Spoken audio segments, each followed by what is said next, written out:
Banjir melanda ibu kota Korea Selatan Seoul dan menewaskan 8 orang tewas. Banjir ini juga berdampak pada operasi atau jam operasional dari kereta bawah tanah hingga adanya pemadaman listrik. Untuk mengetahui bagaimana kondisi terkini di sana, sudah ada mahasiswa Indonesia di Seoul National University, Anggia Utami Dewi. Selamat malam waktu Jakarta, Anggi. Anggi, saat ini Anda berada di Siheung, Korea Selatan. Artinya kalau saya tidak salah sekitar 20 menit ya dari Seoul. Bagaimana sebenarnya kondisi terkini di Korea Selatan saat ini? Wilayah mana yang masih terdampak banjir? Ya, halo selamat malam Mayfrey. Ya betul, saat ini saya berada di Siheung sekitar 20 menit lokasinya jika menggunakan mobil perjalanan dari kota Seoul. Kondisi saat ini masih hujan besar di beberapa tempat dan hujan besar yang sudah melanda sepanjang hari Senin ini akan diperkirakan masih akan terus berlangsung hingga Kamis atau Jumat mendatang menurut perkiraan dari Badan Meteorologi Korea.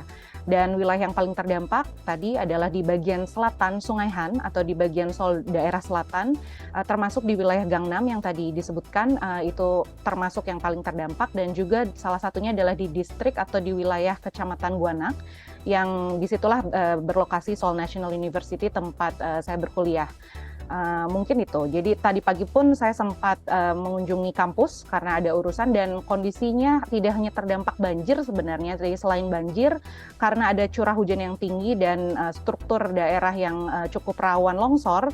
Jadi sebenarnya dampak selain banjir adalah longsor yang cukup berat juga gitu, dan menghancurkan beberapa kondisi gedung di kampus seperti yang terlihat di video gitu. Jadi sempat tidak dapat digunakan dan kondisi listrik pun masih mati padam. Diperkirakan proses pembersihan dan bisa digunakan kembali mungkin diperkirakan sampai hari Jumat ini. Oke, baik. Kalau kita bicara penyebabnya, apakah kemudian sudah diketahui terkait dengan curah hujan yang tinggi? Tadi Anda juga menyampaikan bahwa kontur tanahnya begitu ya juga memperparah kondisi ini sehingga juga berpotensi akan adanya longsor begitu? Iya betul, kalau untuk sejauh ini faktor utama yang terjadi belum ada keterangan resmi dari pemerintah Korea. Hanya saja seperti yang sudah disampaikan, memang hujan besar dengan intensitas curah hujannya termasuk yang cukup sangat deras di sekitar 80 tahun terakhir ini. Sehingga memang jika dilihat dengan tahun-tahun sebelumnya, belum pernah saya selama tinggal di Korea pun baru sekarang ini mengalami satu hari mengalami dengan curah hujan yang sebesar itu dan terus-menerus.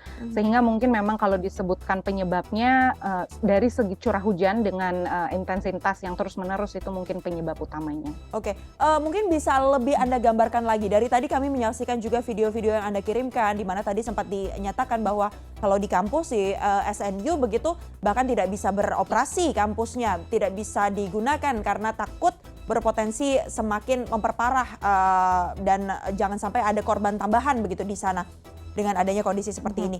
Tapi kalau Anda gambarkan, berarti seberapa kemudian parah kondisi di sana? Fasilitas publik apa saja yang kemudian menjadi lumpuh akibat adanya banjir bandang ini? Iya, tadi yang sudah saya sampaikan sebenarnya kalau untuk di kampus SNU sendiri karena cukup luas, jadi tidak 100% gedungnya terdampak, namun dapat dikatakan sekitar 40-50% cukup terdampak dengan berat. Dan kalau di tempat fasilitas secara umum yang lain, tentunya tadi sudah disampaikan juga fasilitas umum transportasi publik, subway, walaupun kita memiliki di Seoul ada beberapa line utama gitu, ada beberapa titik spot yang masih sampai saat ini ditutup dan belum bisa digunakan, terutama yang ada di daerah-daerah seperti tadi Gangnam dan daerah Dongjak dan juga Yongsan yang mungkin terdampak cukup parah.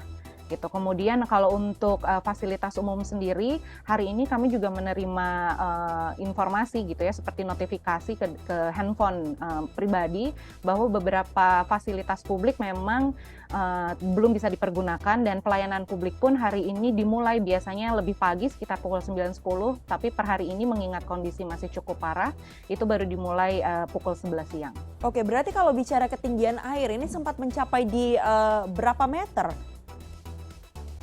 Kalau untuk Kira-kira? ketinggian kira-kira sebenarnya saya tidak mengalami secara langsung ya, karena di sini tidak terdampak banjir yang tingginya secara langsung. Cuma kalau melihat dari liputan ataupun dari laporan beberapa teman, rekan-rekan yang langsung mengalami dan terkena melihat langsung banjir tadi malam, itu kalau bisa dikatakan untuk sekitar orang dewasa sekitar 160 sentimeter itu mungkin ada di bawah kupingnya, mungkin itu sekitar Oke. 150 sentimeter atau 1,5 meter.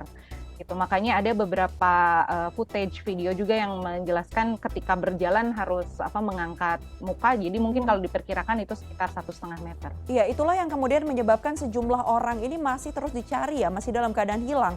Dan informasi terbaru yang kami dapatkan, boleh dikoreksi ya, korbannya ini bahkan sudah mencapai 8 orang yang tewas. Tapi Anggi punya informasi tidak dari pemerintah Korea Selatan atau mungkin dari KBRI, apakah ada warga negara Indonesia yang terdampak? Satu itu. Dan yang kedua, apakah ada update jumlah korban yang ada akibat bencana ini? Jumlah korban sampai tadi Baik.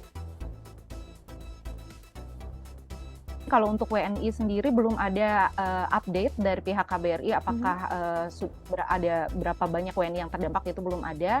Hanya saja pihak KBRI sudah memberikan himbauan tadi sekitar jam 6 sore via media sosial KBRI gitu, khususnya bagi para WNI untuk tetap dapat waspada dan mengikuti himbauan dari otoritas setempat untuk menghindari tempat-tempat yang rawan gitu. Kemudian KBRI pun juga menyediakan hotline darurat yang dapat dihubungi oleh WNI kapan saja jika memang dibutuhkan. Tapi sampai saat ini belum ada pengumuman resmi gitu ya, secara resmi ada berapa jumlah WNI yang terdampak karena banjir bandang ini ataupun dari longsor. Oke, tapi pasti imbauan terus diberikan oleh KBRI dan pemerintah Korea Selatan secara umum. Terakhir, Anggi, kalau kita bicara soal bagaimana kemudian bencana ini terjadi di Korea Selatan, apakah kemudian Anda merasakan ada perbedaan signifikan terkait dengan upaya penanganan pemerintah Korea Selatan, mitigasi bencananya yang diterapkan di sana, dan apa kira-kira yang mungkin bisa jadi pelajaran? Karena kan banjir juga sering terjadi begitu di Indonesia. Betul. Satu hal yang paling signifikan karena di sini mungkin dari sistem peringatan bencana itu memang sudah sangat well developed gitu ya, terbangun dengan baik. Jadi memang kami menerima notifikasi semenjak kemarin hujan mulai lebat sekitar pukul 12 lebih 50 menit, sekitar jam 1 siang kemarin, itu mulai ada peringatan hindari tempat-tempat yang rawan, dan itu public alert atau peringatan publiknya itu kepada masyarakat umum itu terus-menerus masuk. Sehingga kami pun langsung tahu, jadi di daerah mana sedang terjadi apa gitu, kemudian termasuk sampai tinggi airnya berapa, kemudian curah hujannya kira-kira akan lebat dan ada potensi misalnya longsor atau dan lain-lain, mungkin itu yang paling signifikan ya, karena kami langsung bisa waspada dan notice gitu. Oh ini tempat jangan, bahkan ada himbauan untuk tidak keluar dulu di tempat ini. Kemudian juga yang lain, bentuk lainnya di beberapa tempat terutama otoritas daerahnya langsung menyalakan sirine peringatan, sehingga warga yang saat itu memang misal ada tinggal di tempat tinggal yang semi basement atau di daerah yang basementnya lantai-lantai bawah, itu untuk tetap waspada dan disarankan untuk mengungsi ke tempat-tempat fasilitas publik yang disediakan. Baik, adanya Jadi peringatan langsung dini. cepat ketika bencana. Betul. Iya, adanya peringatan dini juga menjadi satu hal yang penting ya dalam kejadian-kejadian bencana seperti ini. Baik, kita berharap semoga kondisinya semakin membaik di sana. Terima kasih banyak atas laporan Anda, warga negara Indonesia yang merupakan mahasiswa Indonesia di Seoul National University, Anggia Utami Dewi, sudah melaporkan langsung dari Korea Selatan. Terima kasih.